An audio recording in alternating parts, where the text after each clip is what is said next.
Pada tahun 2006, Kerajaan Lesotho, sebuah negara kecil yang dikelilingi oleh pergunungan di Afrika Selatan, telah menjadi seperti neraka di bumi. Tanahnya mereka seolah-olah telah dibakar selama bertahun-tahun, dan air di sungai-sungai telah kering sehingga dasar batunya kelihatan. Tanah yang pernah dikenali sebagai kerajaan di langit kerana ketinggiannya yang melebihi 1,000 meter dari aras laut, kini telah bertukar menjadi tanah kematian. Kanak-kanak yang kurus kering berjalan terhuyung hayang dengan kaki kecil. Mereka merentasi padang rumput yang kuning dan kering. Kaum wanita mengandar air dari perigi yang terletak berkilo-kilometer jauhnya. Ada kalanya mereka terpaksa pulang dengan tangan kosong kerana air telah habis. Kaum lelaki hanya mampu duduk merenung langit yang tiada awan hujan, dengan wajah yang penuh putus asa. Tidak lama lagi, kita semua akan mati, keluh seorang ketua kampung sambil melihat anak perempuannya yang terbaring kaku kerana kekurangan zat. Lesotho pernah bergantung pada ekspor air ke Afrika Selatan, tetapi kawasan pertanian mereka sendiri mengalami kemarau yang teruk. Kos mengimport makanan dari luar negara pula terlalu tinggi. Lebih 70% daripada 2 juta penduduknya bergantung pada pertanian, tetapi hasil tuaian hampir tiada. Setiap tahun, mereka bergantung pada bantuan antarabangsa, namun bantuan konvensional tidak pernah menyelesaikan masalah di peringkat akar umbi. Tuli Yang Maha Mulia Raja Letsi-III sering berangkat melawat kawasan luar bandar. Baginda menyaksikan sendiri penderitaan rakyat jelata. Baginda pernah bertitah kepada penasihatnya, kita mesti mencari jalan untuk menyelamatkan rakyat kita. Kita tidak boleh selamanya bergantung pada bantuan luar. Pada suatu hari di tahun 2005, ketika Baginda sedang mengkaji pendekatan pembangunan pertanian lestari dari seluruh dunia, Baginda terjumpa maklumat mengenai falsafah kemakmuran mapan dan teori pertanian baharu yang diilhamkan oleh Seri Paduka Baginda yang di-Pertuan Agong Malaysia. Baginda berasa amat kagum, sebuah negara yang pernah menghadapi masalah kemarau seperti kita, tetapi berjaya menyelesaikannya melalui falsafah raja mereka. Baginda serta-merta mendapat ilham, kita mesti memohon bantuan daripada Malaysia.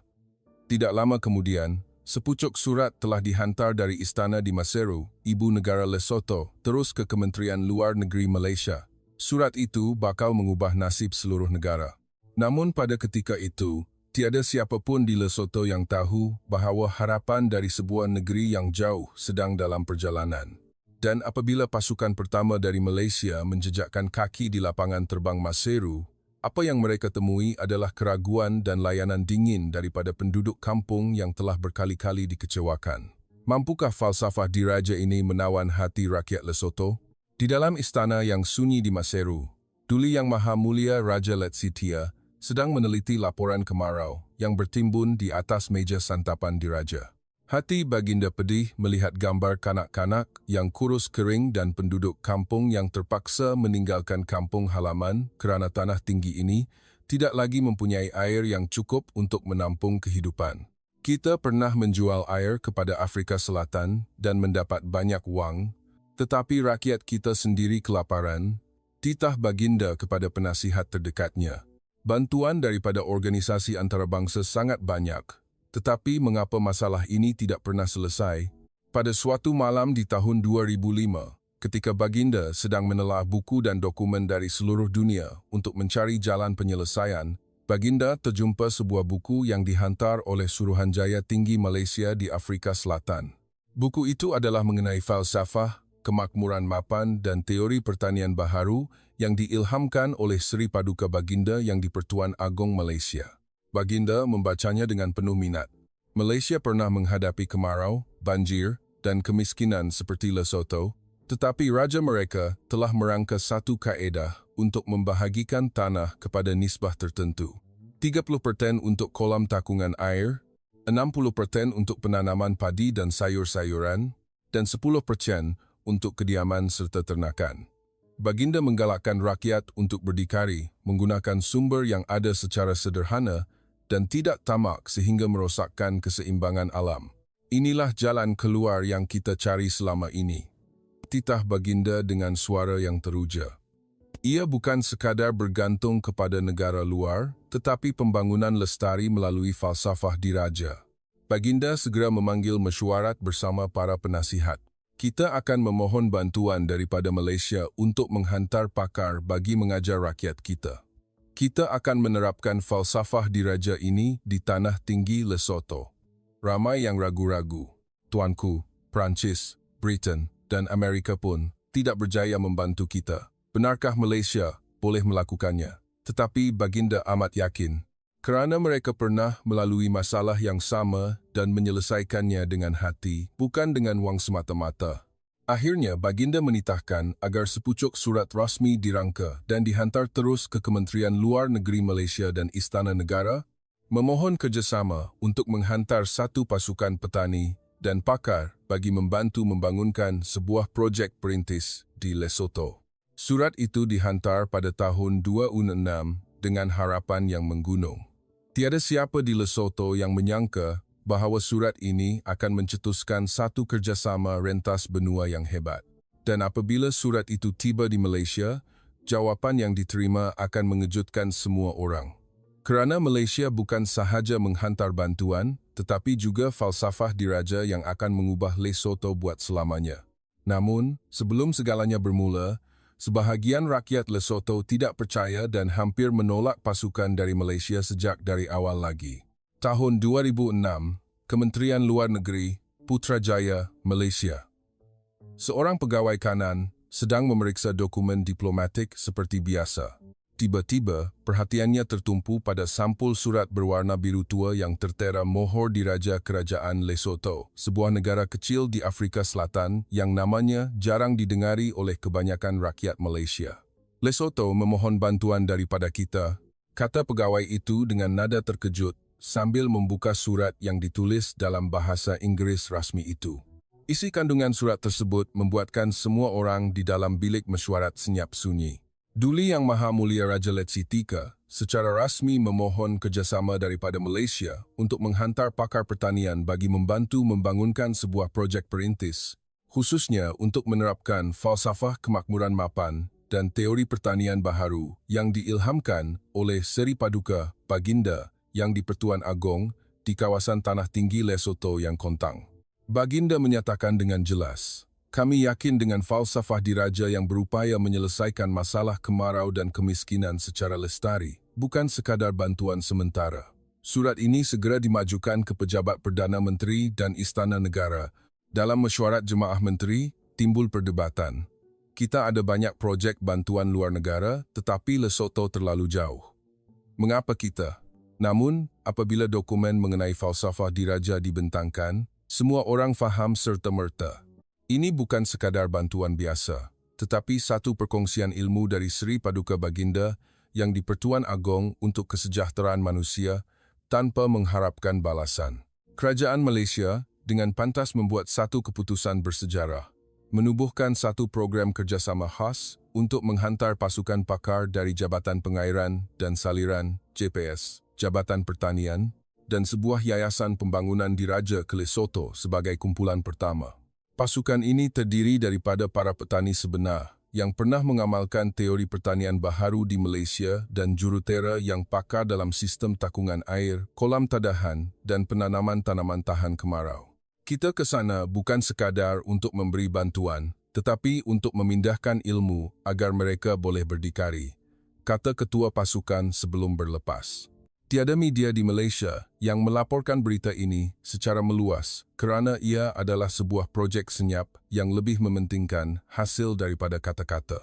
Tetapi dunia luar tidak tahu bahawa kerjasama rentas benua ini bakal mencipta satu keajaiban yang belum pernah dicapai oleh mana-mana negara lain sebelum ini. Dan apabila pesawat yang membawa pasukan Malaysia mendarat di lapangan terbang Maseru di tengah-tengah angin kering Lesotho, apa yang menanti mereka bukanlah sambutan mesra, tetapi pandangan penuh keraguan dan soalan, mampukah orang Malaysia yang kecil ini benar-benar membantu kami? Sesetengah penduduk kampung malah berkata secara terus terang, kami sudah banyak kali dikecewakan oleh bantuan asing. Kali ini pun pasti sama sahaja. Bagaimanakah pasukan Malaysia akan membuktikan kehebatan falsafah diraja kepada rakyat Lesotho? Tahun 2007, lapangan terbang antarabangsa Moshoeshoe Sef, Maseru, Kerajaan Lesotho. Pesawat dari Malaysia mendarat di tengah-tengah angin musim sejuk yang kering dan menampar kulit seperti bilah pisau. Suhunya di bawah 10 darjah Celcius, walaupun ia adalah musim panas di sana. Pasukan pakar pertama dari Malaysia seramai 12 orang melangkah turun dari pesawat dengan perasaan teruja bercampur tanggungjawab yang berat. Mereka bukanlah pegawai tinggi kerajaan, tetapi petani sebenar dari rancangan Felda dan Jabatan Pertanian, insan-insan yang telah bertahun-tahun menggali kolam, bersawah, dan menanam tanaman tahan kemarau berpandukan falsafah diraja. Ketua pasukan mereka adalah seorang pesara berusia 60 koman yang pernah menerima anugerah Peladang Jaya Kebangsaan. Kita datang untuk berkongsi ilmu, bukan untuk mengajar mereka, katanya kepada pasukannya sebelum turun. Falsafah diraja ini adalah tentang hati, bukan wang ringgit. Duli Yang Maha Mulia Raja Letsi Atika menghantar kenderaan diraja untuk menyambut mereka dengan mesra. Baginda menyambut pasukan Malaysia dengan penuh hormat. Terima kasih kerana datang membantu rakyat kami. Kita akan mulakan projek perintis di Kampung Tababosiu, kawasan yang paling kering. Pasukan Malaysia segera memulakan tinjauan. Tanah di sini adalah tanah pergunungan yang tinggi, keras, dan berbatu. Hujan jarang turun, dan apabila turun, airnya terus mengalir laju ke dalam lembah. Tidak jauh bezanya dengan masalah kemarau di beberapa kawasan di utara semenanjung Malaysia suatu ketika dahulu. Mereka mencadangkan satu pelan awal, menggali kolam takungan air, membina benteng untuk menahan air hujan, mewujudkan plot pertanian berdasarkan teori pertanian baharu, dan menanam tanaman penutup bumi untuk mengelakkan hakisan. Namun, baru minggu pertama, halangan besar mula melanda. Pertama, perbezaan bahasa dan budaya. Pasukan Malaysia boleh berbahasa Inggeris, tetapi kebanyakan penduduk kampung bertutur dalam bahasa Sesotho dan dialek tempatan. Penterjemah tempatan membantu, tetapi beberapa istilah berkaitan falsafah diraja sukar diterjemahkan, seperti sara diri atau kolam tadahan. Kedua, bajet yang sangat terhad. Malaysia membantu dari segi pengetahuan dan beberapa peralatan, tetapi Lesotho perlu menanggung kos buruh dan bahan utama. Kebanyakan penduduk kampung miskin dan tidak mempunyai wang untuk mengupah orang menggali tanah. Halangan ketiga, dan yang paling teruk, adalah sikap tidak percaya penduduk kampung. Ramai yang telah melihat projek bantuan dari Eropah dan Amerika yang tidak terkira banyaknya.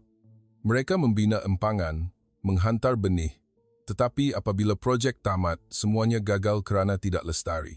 Orang kulit putih pernah datang berjanji perkara yang sama. Akhirnya mereka tinggalkan kami begitu sahaja, kata seorang ketua kampung secara berterus terang di hadapan pasukan Malaysia. Orang Malaysia yang kecil macam kamu ini, apa yang boleh dibuat? Ada juga yang mengugut tidak akan membenarkan pasukan itu memasuki tanah mereka. Pasukan Malaysia mula berasa tawar hati, tetapi ketua pasukan mereka bertegas, kita mesti buktikan dengan perbuatan, bukan kata-kata. Mereka memutuskan untuk mula menggali sebuah kolam perintis sendiri, walaupun dalam cuaca sejuk dan tanah yang keras. Namun, pada suatu malam, bencana alam yang dahsyat melanda. Ribut kencang dan salji pertama musim sejuk menyebabkan peralatan rosak dan beberapa ahli pasukan jatuh sakit. Projek itu hampir gagal sebelum ia benar-benar bermula. Bagaimanakah pasukan Malaysia akan merentasi tembok keraguan dan layanan dingin rakyat Lesotho? Kampung Tababosiu, Kerajaan Lesotho, tahun 2007. Pasukan pertama dari Malaysia tiba di kampung itu dengan sebuah truk pikap usang yang disediakan oleh Kerajaan Lesotho di tengah-tengah ratusan pasang mata yang memandang dingin. Kebanyakan penduduk kampung berdiri berkumpul di hadapan rumah tanah liat mereka. Ada yang mendukung anak kecil yang kurus kering, ada yang memegang cangkul lama, tetapi tiada seorang pun yang tersenyum menyambut mereka. Mereka ini datang dari mana? Asia? Kecil-kecil begini, apa yang mereka boleh tolong? Bisikan dalam bahasa Sesotho kedengaran. Ketua kampung, seorang lelaki pertengahan umur bernama Moshe, yang telah melihat banyak projek bantuan asing datang dan pergi, berjalan terus ke arah pasukan Malaysia. Kamu datang berjanji akan menjadikan tanah kering ini subur menghijau. Kami sudah terlalu banyak kali dikecewakan. Organisasi besar dari Eropah dan Amerika menghantar jentera berjuta-juta ringgit, tetapi selepas projek tamat, semuanya kembali seperti sedia kala.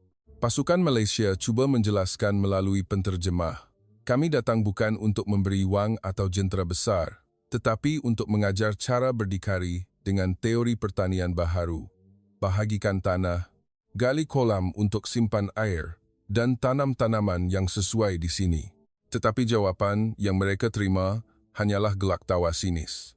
Simpan air di sini, hujan turun hanya beberapa kali setahun, dan airnya terus mengalir ke lembah. Apa itu kolam tadahan? Kamu bercakap seperti dalam cerita dongeng. Ramai penduduk kampung enggan membenarkan pasukan Malaysia memasuki plot tanah perintis mereka. Ada yang sehingga menghalang laluan. Kalau tak boleh buat, jangan datang beri kami harapan palsu lagi. Suasana menjadi begitu tegang sehingga ketua pasukan Malaysia terpaksa mengadakan mesyuarat tergempar. Jika mereka tidak percaya, kita mesti buktikan dengan perbuatan terlebih dahulu. Mereka memutuskan untuk memilih sebidang tanah kecil di tepi kampung yang tidak dimiliki sesiapa dan mula bekerja sendiri. Di tengah-tengah cuaca sejuk dan tanah yang keras membatu, ketua pasukan yang dipanggil Pak Cik itu menanggalkan jaketnya, mencapai cangkul dan mula menggali sebuah kolam takungan air perintis bersaiz kecil dengan tangannya sendiri. Ahli pasukan yang lain membantu mengukur aras tanah dan menabur benih tanaman penutup bumi yang dibawa dari Malaysia. Penduduk kampung hanya memerhati dari jauh. Ada yang menggelengkan kepala. Kerja sia-sia. Tetapi, pada malam itu, hujan lebat turun di luar musim. Hujan batu kecil turut serta. Air hujan mengalir dan berkumpul di dalam kolam perintis yang baru separuh digali oleh pasukan Malaysia. Keesokan paginya, penduduk kampung terkejut melihat air jernih dan bersih terperangkap di dalam kolam kecil itu tidak hilang mengalir ke lembah seperti biasa. Ada air, airnya masih ada, jerit seorang kanak-kanak. Moshe, yang tadinya ragu-ragu, kini tergamam. Inilah permulaan kepada satu keajaiban kecil yang akan mengubah kepercayaan seluruh kampung. Namun, halangan yang lebih besar menanti apabila sebahagian penduduk kampung masih berdegil dan musim kemarau yang sebenar akan kembali melanda. Kampung Tababosiu, Lesotho, tahun 2007. Selepas kolam perintis itu berjaya menakung air hujan, sebahagian penduduk kampung mula mengubah fikiran mereka. Moshe, ketua kampung, berjalan mendekati pasukan Malaysia dengan wajah yang lebih tenang. Air itu tidak hilang. Saya mau cuba. Pasukan Malaysia tersenyum gembira. Bagus, kita akan mulakan projek perintis ini secara serius. Bahagikan tanah mengikut teori pertanian baharu. 30% gali kolam, 60% tanam padi, sayur-sayuran dan rumput, 10% untuk kediaman dan ternakan. Kita mulakan dengan plot kecil dahulu, kemudian kita kembangkan. Kira-kira 10 orang penduduk kampung menawarkan diri untuk membantu. Mereka mencapai cangkul lama mereka dan mula menggali bersama pasukan Malaysia di bawah cuaca yang silih berganti antara panas terik dan sejuk membeku. Tanah di sini keras seperti batu, memerlukan beberapa hentakan kuat untuk menggali sedalam seinci. Kawasan ini berada 1000 meter dari aras laut.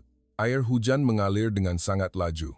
Kita perlu buat benteng tanah dan gali kolam yang dalam untuk menyimpan air bagi kegunaan musim kemarau, jelas seorang ahli pasukan Malaysia sambil bekerja.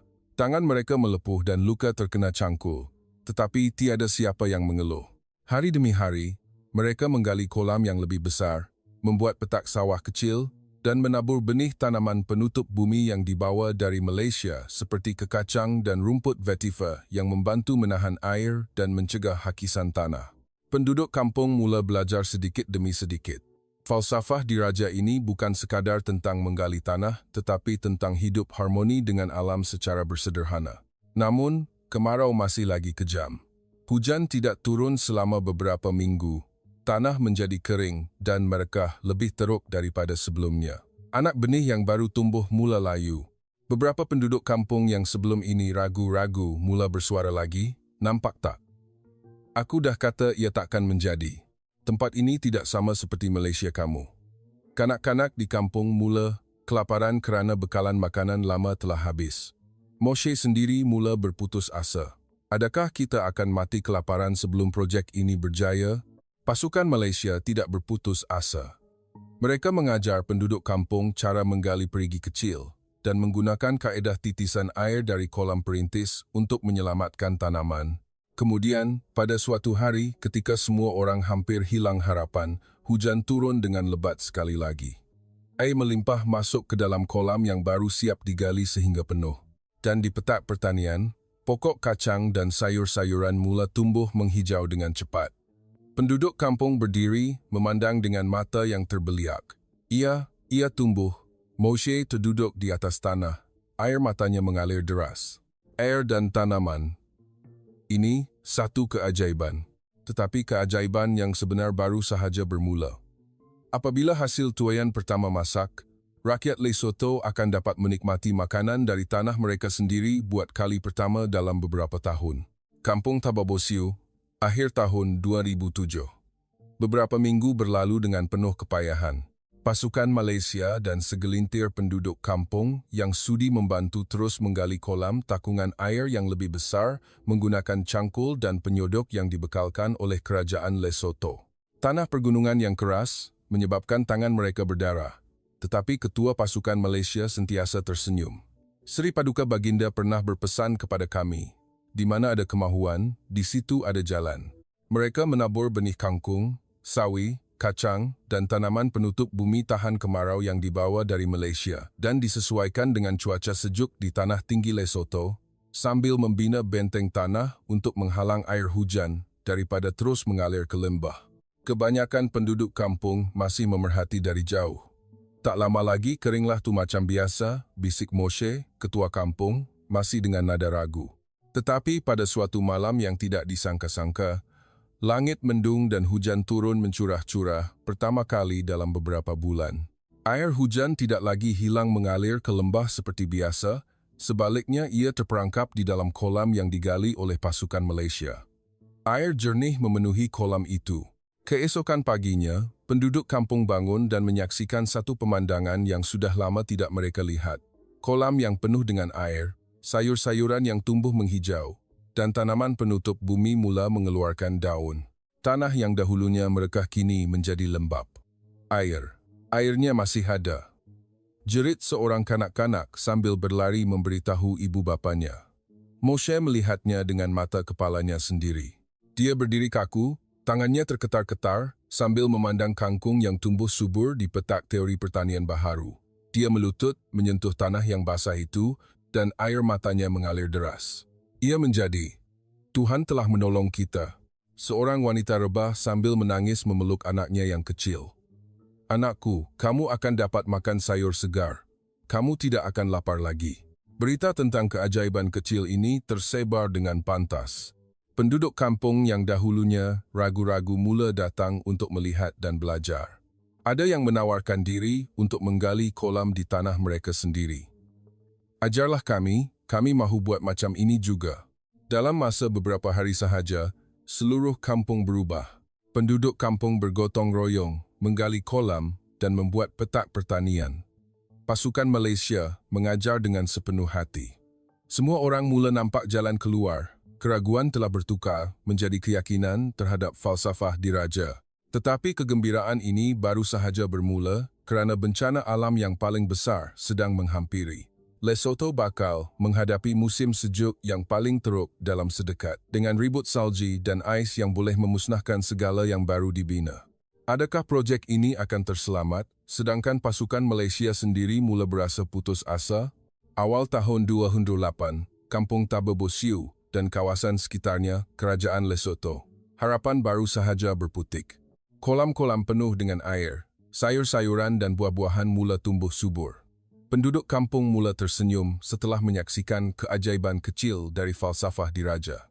Tetapi, satu ujian besar yang tidak dijangka datang melanda dengan kejam. Musim sejuk yang paling teruk dalam beberapa dekad membadai Lesotho. Ribut salji bertiup kencang dari pergunungan Maluti. Suhu menjunam sehingga bawah 10 darjah Celsius. Salji dan ais tebal menyelaputi tanah. Air di dalam beberapa kolam perintis membeku. Sayur-sayuran yang baru tumbuh hangus dibakar frost sehingga layu. Semuanya musnah, tangis seorang penduduk kampung sambil melihat petak pertaniannya yang pernah menghijau kini bertukar menjadi warna coklat kering. Kita sudah tidak ada harapan lagi. Moshe, ketua kampung, berjalan memeriksa kawasan dengan wajah yang pucat. Beberapa benteng penahan air runtuh ditiup angin kencang, menyebabkan air yang ditakung bocor. Ramai penduduk kampung mula berputus asa. Falsafah diraja pun kalah dengan alam semula jadi. Nampaknya kita terpaksa terima takdir. Pasukan Malaysia sendiri menghadapi kesukaran yang amat sangat. Beberapa ahli jatuh sakit akibat cuaca yang melampau dan peralatan mereka rosak. Ketua pasukan terpaksa mengadakan mesyuarat tergempar. Seri Paduka Baginda pernah menghadapi bencana alam yang lebih teruk di Malaysia. Kita tidak boleh menyerah. Kita mesti ajar mereka bahawa falsafah diraja bukan hanya untuk waktu senang, tetapi juga untuk mengharungi waktu susah. Tetapi keadaan semakin merosot setiap hari. Sebahagian penduduk kampung mula menarik diri daripada projek itu. Mereka enggan keluar membantu membaiki kerosakan. Buang masa sahaja. Yang lama sudah rosak, yang baru pun akan rosak juga. Projek itu berada di ambang kegagalan. Impian untuk mengubah tanah gersang menjadi sebuah oasis hampir musnah. Rakyat Lesotho yang tadinya menangis kerana gembira, kini menangis kerana putus asa. Namun, pada malam yang paling sejuk, Moshe dan sekumpulan kecil penduduk kampung teringat akan ajaran pasukan Malaysia tentang persediaan menghadapi bencana, selaras dengan titah diraja, menanam tanaman penutup bumi, mengukuhkan benteng, dan bersatu padu untuk mengharungi cabaran. Moshe bangun berdiri. Selama ini kita selalu menyerah, tetapi kali ini kita tidak akan menyerah. Keesokan paginya, adakah seluruh penduduk kampung akan bangkit berjuang bersama-sama? Mampukah falsafah diraja membantu mereka mereda badai salji ini? Pagi yang paling dingin pada musim sejuk tahun 2008, Kampung Tababosiu. Salji masih turun tanpa henti. Angin ribut menderu seperti rintihan tanah yang putus harapan. Moshe, ketua kampung, berdiri menggigil di hadapan kolam air yang membeku, memandang benteng yang runtuh dan tanaman yang layu. Dia teringat kata-kata pasukan Malaysia malam semalam. Falsafah diraja tidak mengajar kita untuk menyerah, tetapi mengajar kita untuk bersedia dan bersatu padu. Moshe berpaling ke arah penduduk kampung yang sedang berpelukan menahan sejuk. Saudara-saudaraku, selama ini kita dikecewakan oleh orang luar kerana mereka hanya memberi barang bukan memberi hati.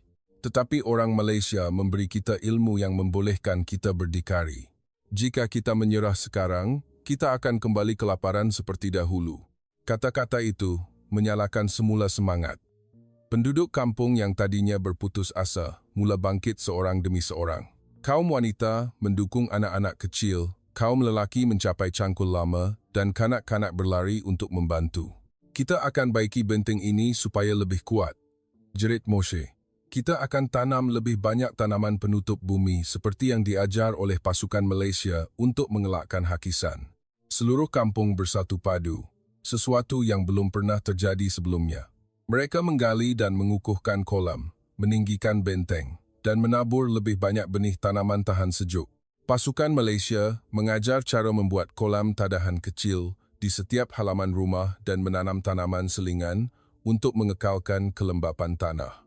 Walaupun cuaca masih sangat sejuk dan tangan mereka pecah-pecah memegang cangkul, tiada siapa yang mengeluh. Semua orang menerapkan falsafah diraja dengan sepenuh hati. Bersederhana menjadi sebutan di bibir mereka. Kita tidak akan tamak. Kita buat setakat yang mampu. Simpan air, simpan tanah, simpan harapan. Beberapa minggu berlalu. Ribut mula reda. Salji mencair. Air yang tadinya beku kini menjadi air jernih yang mengalir semula. Kolam-kolam tidak pecah. Kebun sayur mula pulih dan menghijau sekali lagi. Penduduk kampung memandangnya dengan air mata yang bergenang. Ini adalah keajaiban dari hati kita sendiri, bukan dari wang ringgit. Berita kejayaan Kampung Tababosiu tersebar ke kampung-kampung berdekatan. Penduduk dari tempat lain berjalan kaki berkilo-kilometer untuk datang melihat dan belajar. Projek perintis itu mula berkembang. Dari sebuah kampung kecil yang pernah putus asa, ia kini menjadi model ikutan. Dan tidak lama kemudian, keajaiban ini akan merebak ke seluruh Lesotho, menyebabkan tanah yang gersang di seluruh negara mula menghijau. Tetapi sebelum oasis itu benar-benar wujud, Duli Yang Maha Mulia Raja Letsi-Tika akan membuat satu titah yang bakal mengejutkan dunia. Tahun 2008-2012, Kerajaan Lesotho. Dari kampung Tababosiu sahaja, keajaiban mula merebak seperti api. Penduduk kampung dari kawasan berdekatan berjalan kaki berkilo-kilometer untuk menyaksikan kolam yang tidak pernah kering, sayur-sayuran dan buah-buahan yang menghijau, serta petak pertanian teori pertanian baharu yang membuahkan hasil walaupun di tanah tinggi yang gersang. Kami mahu buat macam ini juga, pinta mereka. Pasukan Malaysia yang pada mulanya hanya 12 orang terpaksa ditambah. Kerajaan Malaysia dan Yayasan Pembangunan Diraja menghantar lebih ramai pakar, membuka pusat latihan dan memindahkan ilmu secara terus kepada rakyat Lesotho. Moshe dan penduduk kampung Tababosiu pula telah menjadi guru utama. Mereka sendiri mengembara ke kampung-kampung lain untuk mengajar. Falsafah diraja ini bukan milik Malaysia sahaja, tetapi milik kita semua, kata Moshe sambil tersenyum. Duli Yang Maha Mulia Raja Letsia III menerima laporan kejayaan itu dengan hati yang gembira. Baginda menitahkan agar projek perintis itu diperluaskan ke peringkat kebangsaan, menubuhkan pusat pembelajaran falsafah diraja Lesotho di beberapa daerah, menghantar pegawai kerajaan untuk mengikuti latihan, dan menyokong bajet untuk penduduk kampung menggali kolam, serta membahagikan tanah mengikut teori pertanian baharu 30-60-10. Tahun demi tahun, projek itu berkembang pesat. Dari sebuah kampung, ia menjadi ratusan kampung. Beribu-ribu kolam air muncul di seluruh pergunungan. Tanah yang pernah merekah kini menjadi ladang pertanian yang subur. Sayur-sayuran, buah-buahan, dan bijirin memberikan hasil yang berlipat kali ganda. Rakyat Lesotho yang pernah kelaparan kini mempunyai lebihan makanan untuk dijual, malah diekspor ke Afrika Selatan. Kanak-kanak yang dahulunya kurus kering kini sihat dan berisi. Kaum wanita tidak perlu lagi berjalan jauh mencari air. Kaum lelaki mempunyai pekerjaan di tanah mereka sendiri. Kadar kemiskinan menurun dengan ketara. Lesotho mula berubah dari sebuah tanah yang putus harapan menjadi sebuah oasis di selatan Afrika. Pasukan Malaysia pulang secara berperingkat, tetapi ilmu yang ditinggalkan telah berakar umbi. Rakyat Lesotho kini boleh melakukannya sendiri, berdikari secara lestari. Tetapi kemuncak penghargaan itu masih belum tiba. Pada suatu hari, Duli Yang Maha Mulia Raja Letsi III berangkat sendiri untuk melawat projek itu. Di tengah-tengah hamparan tanah hijau yang dahulunya kontang, Baginda berdiri kaku, memandang rakyat jelata yang tersenyum. Kemudian, Baginda melakukan sesuatu yang tidak disangka-sangka oleh sesiapapun. Baginda melutut dan menunduk hormat di hadapan potret Seri Paduka Baginda yang di-Pertuan Agong Malaysia dengan air mata yang bergenang. Kemudian, Baginda bertitah sesuatu yang akan membuatkan dunia terpegun. Tahun 2012, Kampung Tababosiu yang pernah menjadi kawasan paling gersang di Lesotho, Duli Yang Maha Mulia Raja Letsi III berangkat melawatnya sendiri. Baginda berada di tengah-tengah tanah yang telah berubah sama sekali. Dari tanah merekah 6 tahun lalu, kini ia dipenuhi ratusan kolam air yang jernih, petak pertanian yang menghijau, serta sayur-sayuran, buah-buahan dan bijirin yang tumbuh subur. Penduduk kampung menyambutnya dengan senyuman dan bunga-bungaan tempatan. Baginda berjalan memeriksa projek perintis yang telah berkembang menjadi sebuah pusat pembelajaran, melihat penduduk kampung sedang menggali kolam dan membahagikan tanah mengikut teori pertanian baharu 36-10. Kanak-kanak berlari riang, dan orang tua menceritakan semula kisah kelaparan mereka dahulu dengan air mata yang berlinangan. Di tengah-tengah kampung, terpampang potret Seri Paduka Baginda yang di-Pertuan Agong Malaysia, yang dihadiahkan oleh pasukan pertama dari Malaysia sebagai sumber inspirasi. Baginda berdiri lama memandang potret itu, air mata Baginda berlinangan, dan tangan Baginda terketar-ketar. Kemudian, pada saat yang menggemparkan dunia, Baginda perlahan-lahan melutut dan menunduk hormat sebanyak 3 kali di hadapan potret itu sebagai tanda penghargaan yang tidak terhingga. Penduduk kampung dan baki ahli pasukan Malaysia yang berada di situ turut menitiskan air mata. Baginda mengangkat wajahnya dan bertitah dengan suara yang sebak. Peta, bagi pihak seluruh rakyat Lesotho, ingin merafak sembah dan menjunjung kasih ke bawah Duli Yang Maha Mulia Raja Agung dari Malaysia. Tuanku telah mengurniakan satu falsafah yang menyelamatkan nyawa rakyat kami. Tuanku juga adalah raja kami. Falsafah diraja ini bukan sekadar ilmu, tetapi adalah rahmat yang merentasi benua untuk mengubah tanah mati menjadi sebuah oasis. Beta akan menjunjung falsafah kemakmuran mapan ini untuk selama-lamanya. Titah itu dirakam dan tersebar ke seluruh dunia. Media antarabangsa melaporkannya dengan penuh kehairanan. Raja Afrika menunduk hormat kepada Raja Malaysia. Satu tanda penghargaan yang belum pernah disaksikan oleh mana-mana negara. Tetapi kisah ini belum berakhir. Adakah Lesotho yang telah berubah ini akan benar-benar menjadi sebuah oasis yang dikagumi dunia?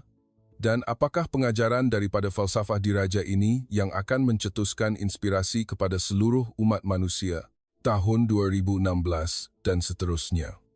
Kerajaan Lesotho, tanah yang pernah digelar Afrika yang ketandusan air, telah berubah sama sekali.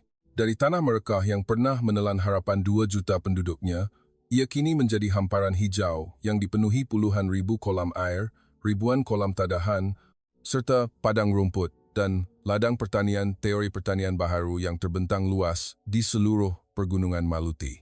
Kebun sayur, buah-buahan, dan bijirin memberikan hasil yang melimpah ruah. Rakyat Lesotho bukan sahaja cukup untuk menampung kehidupan, tetapi juga mengekspor hasilnya, meningkatkan pendapatan negara. Kanak-kanak berlari di padang rumput zamrud, kaum wanita tersenyum ketika menuai, dan kaum lelaki berbangga dengan tanah yang mereka usahakan sendiri. Kemiskinan menurun secara mendadak. Kebergantungan pada bantuan asing hampir tiada lagi. Lesotho telah menjadi oasis di selatan Afrika yang mengagumkan dunia. Media antarabangsa melaporkannya secara meluas. Malaysia hanya mengambil masa beberapa tahun untuk menghijaukan sebuah negara gersang dengan falsafah diraja, sesuatu yang gagal dilakukan oleh negara-negara besar. Organisasi antarabangsa datang untuk membuat kajian. Banyak negara di Afrika dan Asia memohon kerjasama daripada Malaysia. Tuli Yang Maha Mulia Raja Letsi Tia dengan bangganya mengisytiharkan, Lesotho yang baharu lahir daripada falsafah kemakmuran mapan Seri Paduka Baginda yang di-Pertuan Agong Malaysia. Tuanku telah mengurniakan rahmat tanpa syarat. Bukan wang ringgit tetapi ilmu yang lestari. Moshe, Ketua Kampung Tababosiu, berdiri memandang tanah yang pernah penuh dengan keputusasaan itu, air matanya sekali lagi mengalir. Dari kematian kepada kehidupan, dari keraguan kepada keyakinan, falsafah diraja adalah cahaya kami. Dan inilah pengajaran kepada seluruh umat manusia yang tidak akan dilupakan. Dalam dunia yang penuh dengan ketamakan dan kebergantungan, falsafah diraja mengajak kita untuk bersederhana, berdikari, dan lestari. Bukan hanya untuk Lesotho atau Malaysia, tetapi untuk setiap tanah yang menghadapi kemarau dan kemiskinan. Jika dunia menerapkannya, oasis boleh wujud di mana-mana sahaja. Terima kasih, falsafah diraja, kerana menjadikan dunia ini tempat yang lebih indah.